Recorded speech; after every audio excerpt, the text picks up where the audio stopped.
Здравствуйте, мои дорогие родные. Спасибо за лайки, за комментарии, за донаты, за подписки. Дай Бог всем здоровья. Давайте посмотрим, что в ближайшее время произойдет с крестовым королем. Так, что ему стучит? Давайте посмотрим. Бубновые хлопоты, разговоры. Что ему глючит? Давайте посмотрим. А глючит ему потеря, зло какая-то. Что ему двери откроет? Бубновая дама со своей надеждой.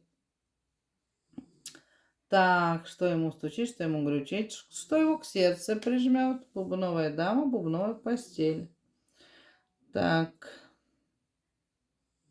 а что произойдет в его жизни? Какой-то червяный интерес. Так, и что его, и кто его нахер пошлет? Какая-то неожиданность, бубновая дама. Чем он успокоится? Перевернутой жизнью, пустотой.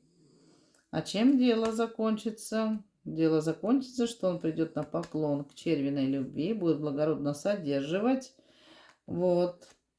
И я вам хочу сказать, как бы он ни бился, ни крутился, но его к черту пошлют, потому что он никому не нужен. И он пошлет известие червиной даме, захочет, чтобы у них все было нормально. Вот, будет разговор. Он будет что-то предлагать, либо бизнес, либо же еще чего-то, понимаете? Потому что он придет со своим интересом, с выпивкой и захочет решить что-то мирно, дружно. Вот, захочет помириться, потому что Бубнова его не любит и никогда не любила.